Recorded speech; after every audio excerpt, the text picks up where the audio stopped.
We are back. John chapter 9, as we go through the New Testament.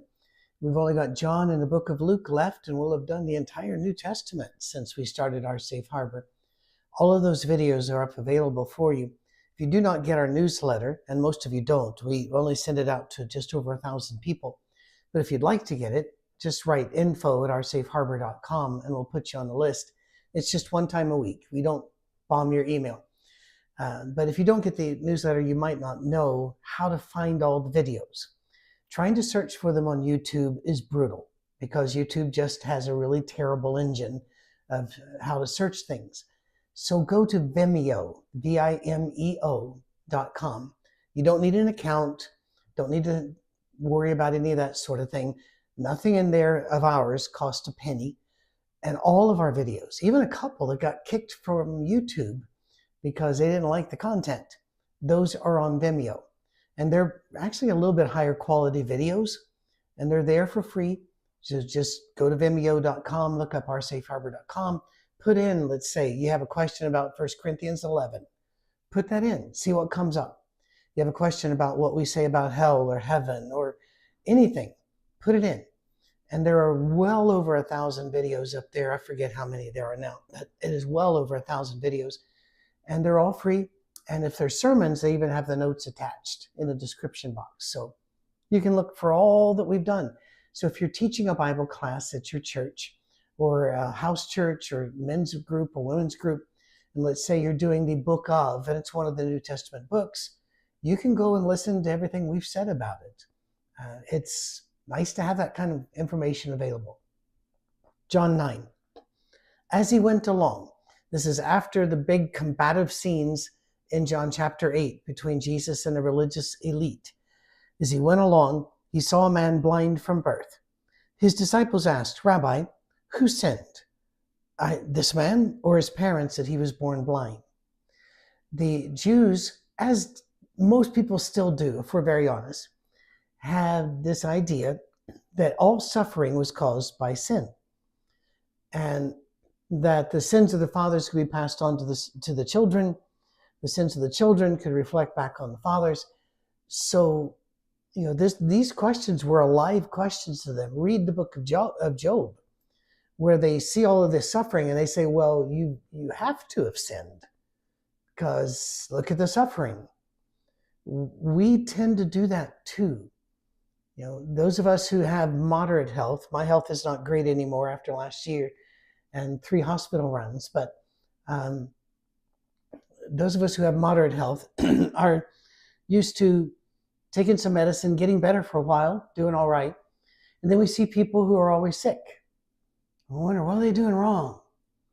I can remember there was a period of my life where I had been damaged a bit and was hurt. And people would come up to me all the time. You should be taking this. You should be eating this. You should be doing this. It was all the time they had a reason I was suffering.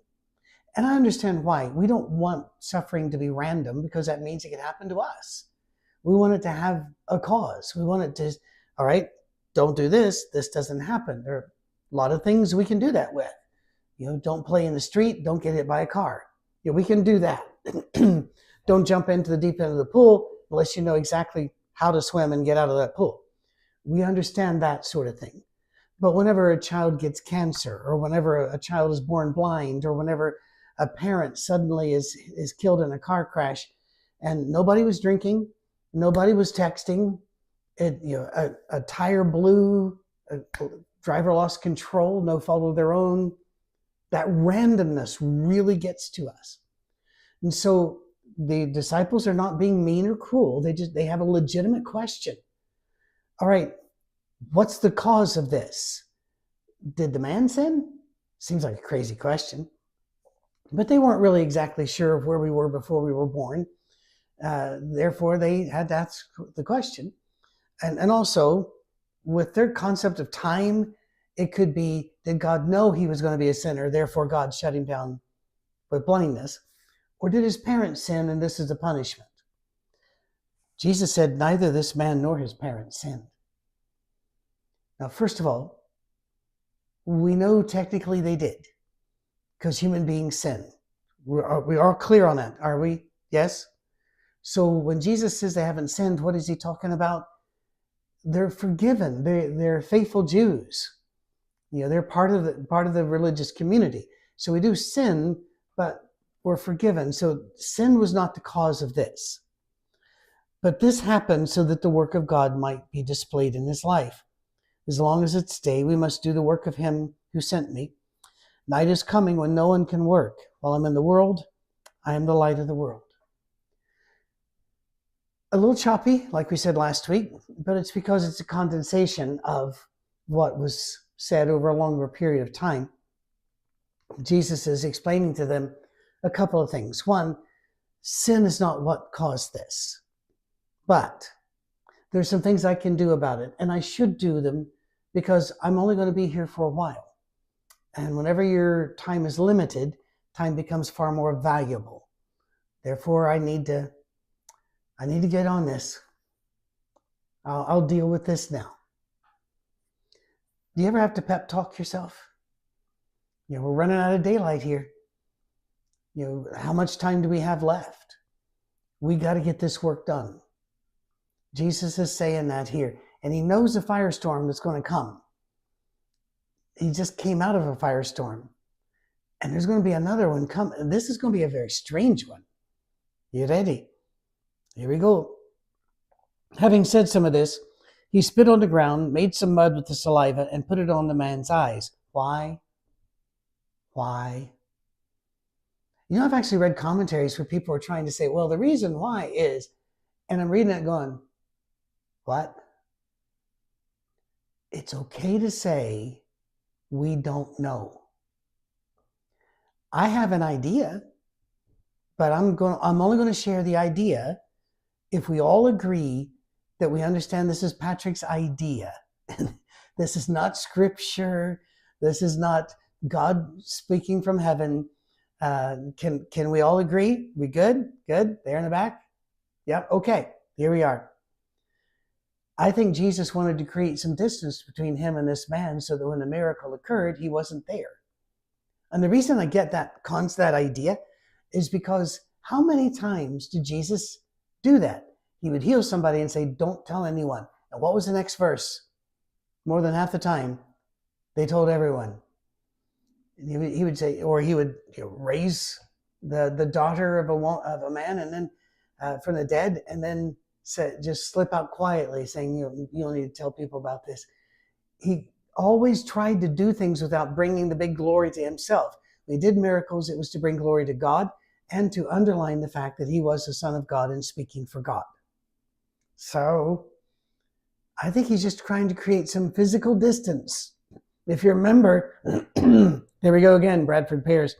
Chapter 8, verse 59, they're picking up stones to kill him.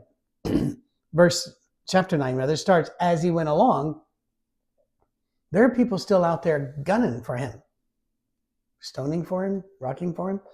They're after him. So he's creating a little bit of distance. Go, wash in the pool of Siloam. So the men went and washed and came home seeing. Well, that's a good day. That's an amazing day. Great story. Oh, we're not done. His neighbors and those who had formerly seen him begging asked, isn't this the same guy who used to sit and beg? Some claimed that he was. Others said, no, he only looks like him. But he himself insisted, I am the man. I'm loving the story already. It cracks me up every time I read this. He comes home seeing, and their neighbor's going, we've been giving alms to this guy. It's kind of like Eddie Murphy and Trading Places, a long time ago movie, where he claims to be a disabled vet. All of a sudden he isn't. We've been feeding this guy, giving alms, and now he's walking around. What? And other people going, no, that can't be. Must just look like him.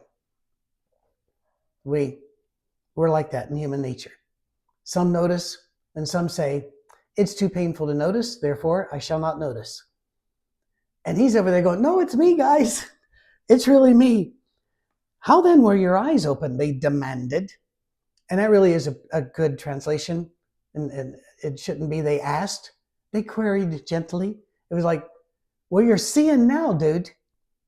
There wasn't a strict Aramaic equivalent to you're seeing now, dude, but you get the point. He replied, the man they called Jesus made some mud and put it on my eyes. He told me to go to Siloam and wash, so I went and washed, and then I could see. Well, I guess that story checks out. It makes complete sense to me. Well, it does to me because I know who Jesus is and I'm a Christian. These people had heard about Jesus. Maybe even some of them had seen him or heard him say some things, but this is all very new. I got to ask you, would you have bought this story? Oh, he put mud on your eyes. Now you can see. So, confusion, doubt. There is some wonder, I'm sure. Where is this man? They ask him. I don't know. You know why? He never saw him. He was blind. He's like, all right, where can we find this guy? I just got my eyes back. He sent me away. Then I could see when I was away. So again, it's a great story. And we're not done. Because the religious authorities, the elders, bishops, pastors, leaders of the faithful people, need to look into this. They brought to the Pharisees the man who'd been blind. All right, we're going to sort this out. Now, why would they bring him? We can come up with different answers here. One of the more obvious is he guilty of fraud? Having been fake begging since birth. That would have been some consistent act in a land of zero privacy, because they did not have privacy. Things, mainly life was outside. Inside was very simple, very stark. Houses were joined together. Alleys were just a couple of feet wide, and windows were placed, uncovered windows. People saw and heard everything. But maybe they're thinking fraud, or maybe they're thinking there's a work of God among us. Dear leaders, you need to know that there's a work of God among us. So they brought him. Now, on the day on which Jesus had made the mud and opened the man's eyes was a dun, dun, dun, Sabbath. Oh. Therefore, the Pharisees also asked him how he had received his sight. He put mud on my eyes, the man replied, and I washed, and now I see. Very consistent story. Some of the Pharisees said, this man's not from God because he does not keep the Sabbath. Did you hear that? He brings healing to a man, but he didn't do it according to the way we interpret the law that God gave about Sabbath.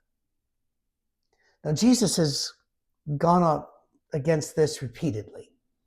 Sabbath was meant to be a day of rest, not a day that's a burden, where you weren't allowed to walk more than about 1 kilometer from your house, where that was considered work, where you weren't allowed to make food for your family because that's work. You weren't allowed to do anything good because that was work. So you had to sit and contemplate, and that was your Sabbath. Sabbath is meant to be rest. For some of us, Sabbath is some time on the golf course or a walk in the park or sitting with a good book on the back deck. It could be quietly, it could be going on a date with your wife. It is a break from work, a reset of your body, mind, and spirit. But they had turned it into anything you do, we're going to call work, and therefore it's a sin. They had taken something good and made it a burden. It's kind of like prayer. Once you see how easy this is, I think, could we all agree that it'd be a really good idea to start your day with prayer? It's a really good idea. Let's make it a law. If you don't say prayers before you leave your bedroom in the morning, then you're not really a good Christian. And really the prayer needs to be sincere and from the heart, so it's going to have to be a certain length. None of this reverse of now I lay me down to sleep stuff, now I get me out of bed. No, it's going to have to be a little bit more substantial. You see what happens?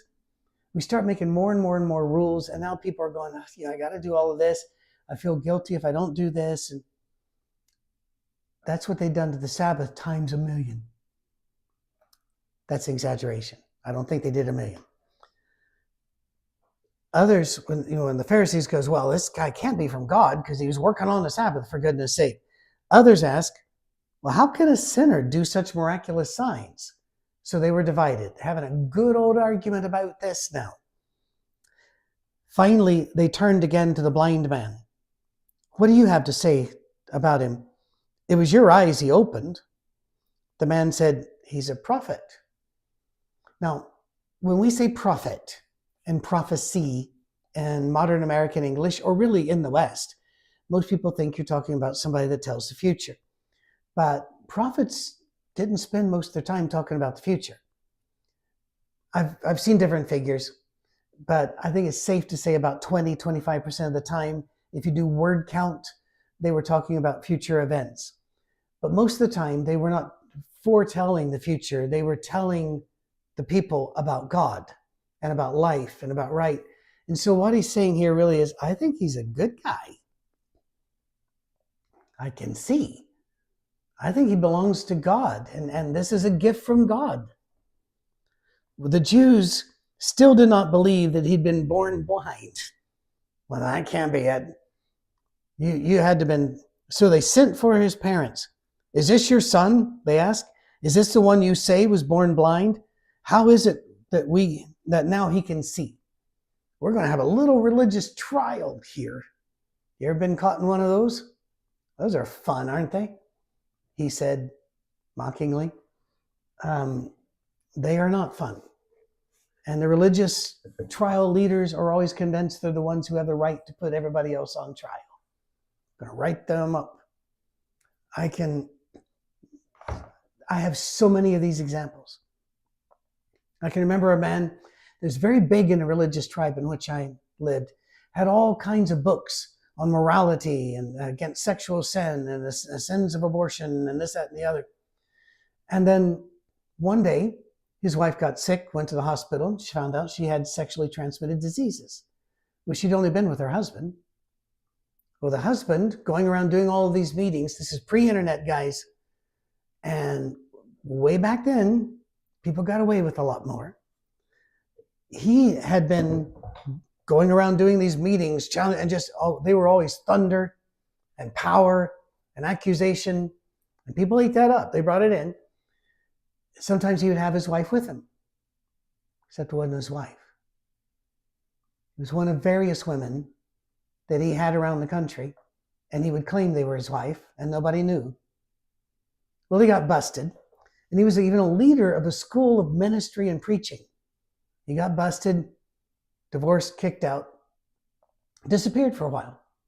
We all thought, well, hope he heals, hope he comes back to God, hope his family's going to be okay, but we let it go. A few years later, he had started another church in the other corner of the country and started immediately a monthly publication and an email thing attacking preachers and churches for being liberal. Never repented. You know why? He didn't think he needed to. He was the good guy. He was the religious leader. He knew what sin and error was. He was going to point it out in others. I think it's great to point out sin and error in yourself. But maybe I've strayed a little bit here, but you get the point. How can you do this? We cannot believe that this good could be done from a sinner, and he has to be a sinner because he broke our rules about Sabbath. They're saying, we know this is our son. We know he's born blind, but how he can see now or who opened his eyes, we don't know. Ask him. He's of age. He'll speak for himself. Not profile and courage here. In fact, the next verse says, his parents said this because they were afraid of the Jews. For already the Jews had decided that anyone who acknowledged that Jesus was the Christ would be put out of the synagogue. That's why his parents said, he's of age, ask him. Those people who own the keys to the church building have power, don't they? They can break your community. They can murder you with their mouth and their decisions. And that's what's going on here. One of the very big differences between our safe harbor and standard brick and mortar churches is we'll never do that to you. You're always welcome here. No matter what you've done, no matter what sins you're struggling against, no matter if you agree with us on everything or not, you're always welcome here. We'll never put you out. We'll never call you out. We will instead call you and ask how we can love you better, what more we can do for you. But we're not going to call you and say we're disappointed in you. We're not going to, no. We want our arms to be as open and wide as Jesus' arms. And those are pretty wide open arms, people.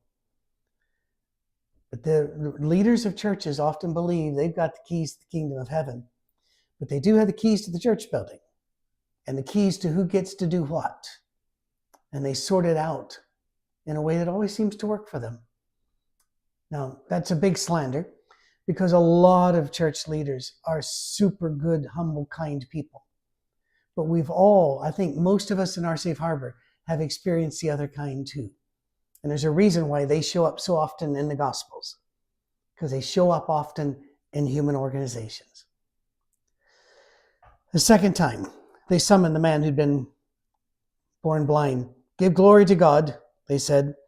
That is, all right, you got to go back to Joshua 7 and verse 19. Give glory to God is a charge to tell the truth.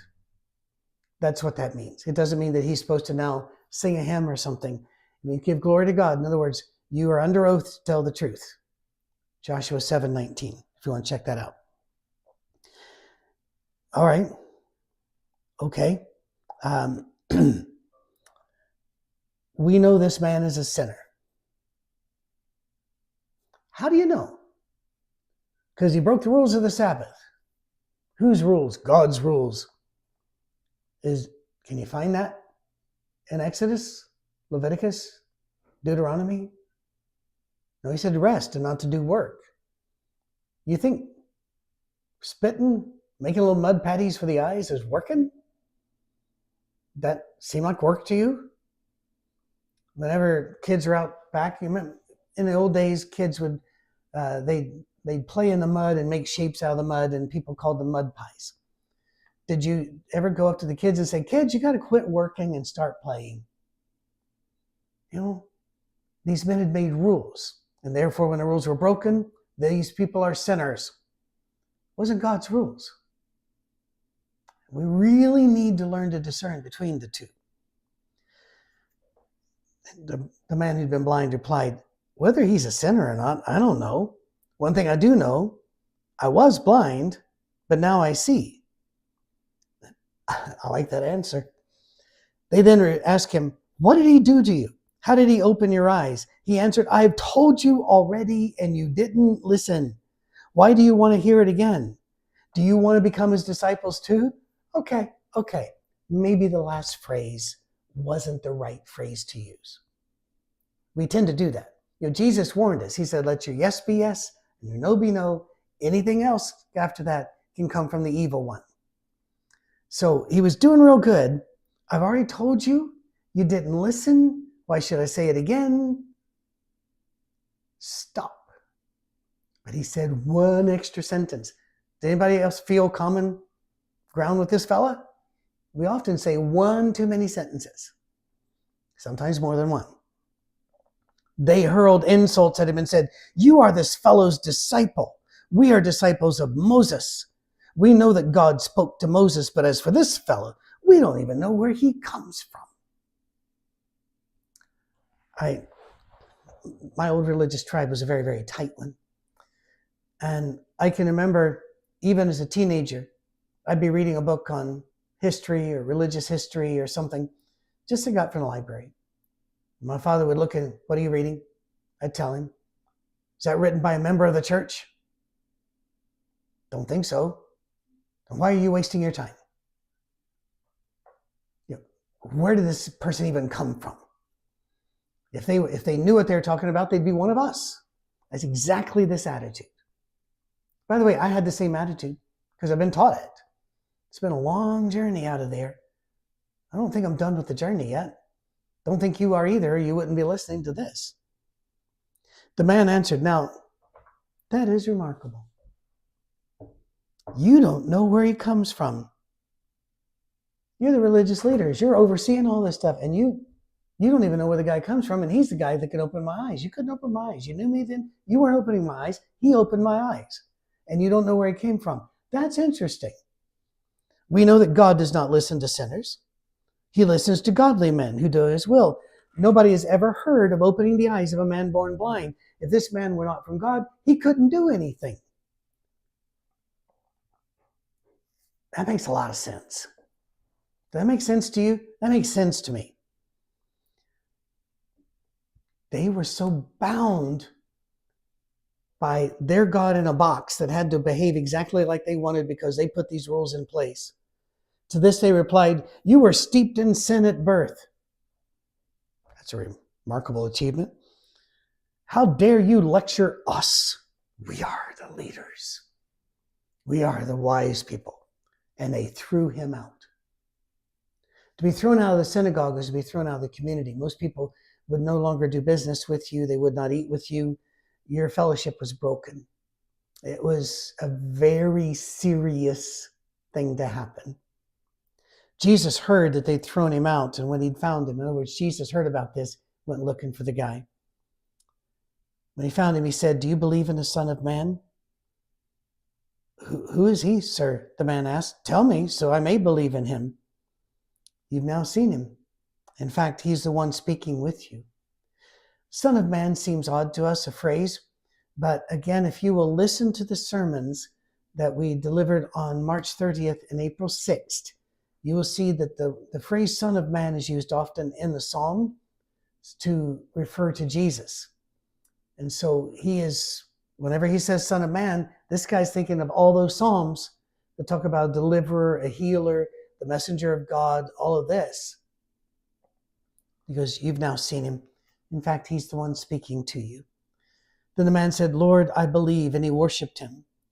Jesus said, for judgment I've come into this world, so that the blind will see, and those that can see will become blind. The religious leaders are blind. And Jesus' coming has shown their blindness. Some Pharisees who were with him heard him say this and asked, what, are we blind too? Jesus basically says, you should be so lucky. He says, if you were blind, you wouldn't be guilty of sin.